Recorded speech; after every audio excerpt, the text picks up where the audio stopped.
देश की भीषण वित्तीय परिस्थिति के दृष्टिगत मंत्रिमंडल में चर्चा करने के बाद सभी मंत्रिमंडल वाले के सदस्यों ने ये तय किया कि जब तक प्रदेश की आने वाले समय में जो सुधार और अच्छा नज़र आता है, 2 महीने तक ना पे लेंगे, ना टीए लेंगे, ना डीए लेंगे। मैंने सभी विधायकों से भी अनुरोध किया कि आप चाहते हैं, क्योंकि विधायकों के पास, हम तो सरकार के लोग हैं, कि अपने जो कर सकता होगा वो भी अपनी 2 महीने तक सैलरी को रोकने की मैंने उनसे बात की।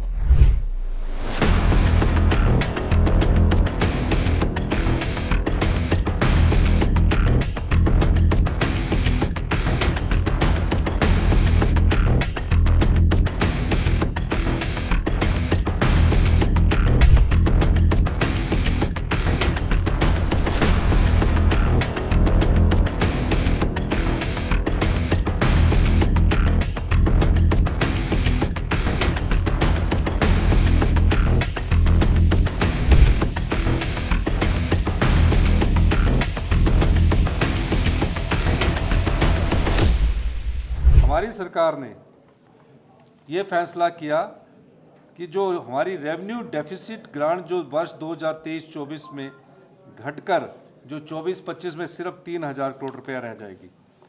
इसके अलावा जब आपदा आती है, आपदा के बाद हमारे को जो हमारे टैक्सेस होते हैं उसका एक शेयर आपदा में रखा जाता है।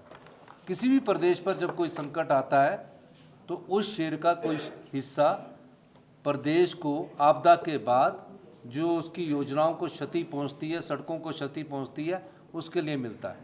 उसको बोलते हैं PDNA, post disaster need assessment, यानी कि आपदा के बाद ये ज़रूरी है कि इस पैसे को देना चाहिए। तकरीबन केंद्र सरकार की टीमें भी आई, केंद्र के सरकार की टीमों ने भी देखा और तकरीबन 9,042 करोड़ रुपये की राशि हमने केंद्र सरकार के पास भेजी। अभी तक वो PDNA की कोई भी राशि हमें प्राप्त नहीं हुई।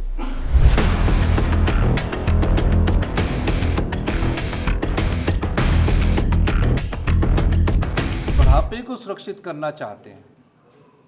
हमने कोई राजनीतिक लाभ के लिए ओल्ड पेंशन स्कीम नहीं दी। जिसकी सरकार बने अभी 1 महीना हो और वो सरकार 1 महीने के अंदर ये फैसला करती है कि हमारी जो ओल्ड पेंशन स्कीम है उसको बहाल कर दिया जाए। हमने उस ओल्ड पेंशन स्कीम को बहाल किया, इसलिए किया कि बुढ़ापे में उनको हर महीने अश्योर्ड इनकम मिलती रहे। और उसके कारण भी केंद्र सरकार ने हम पर कई प्रकार की प्रतिबंध लगाए हुए हैं।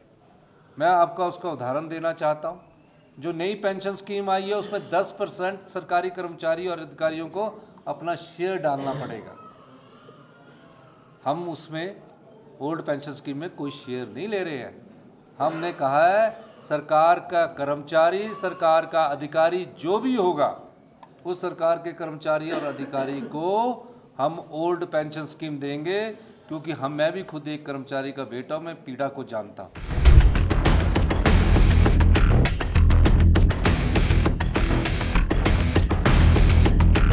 पाँच वर्ष भारतीय जनता पार्टी की सरकार रही, तो 5 वर्ष में भारतीय जनता पार्टी ने सिर्फ 5 वर्ष में 665 करोड़ रुपया राजस्व कमाया 5 साल में।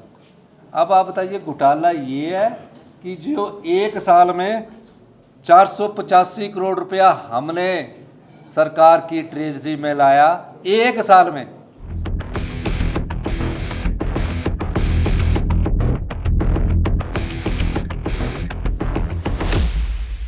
मुझे जो जानकारी मिली है उसके मुताबिक ये है कि 2 महीने तक सैलरी नहीं लेंगे, ऐसे सिर्फ डेफर किया है हमने। और आर्थिक संकट है प्रदेश के ऊपर और 2 महीने तक सैलरी नहीं है। मुझे नहीं मालूम कि उससे कितना फर्क पड़ेगा प्रदेश की आर्थिकी पर, लेकिन जिन चीज़ों से सही मायने में असर पड़ता है, प्रभाव पड़ता है, उन पर अमल करने की आवश्यकता है। 5 साल हमने काम किया, सड़कें बनी, पुल बने, कॉलेजेस बने, हॉस्पिटल बने, सब जगह काम हुआ और यहाँ 2 साल से पूर्ण विराम है। पूरे प्रदेश पर गीत गाए जा रहे हैं कि ऋण ले रखा है।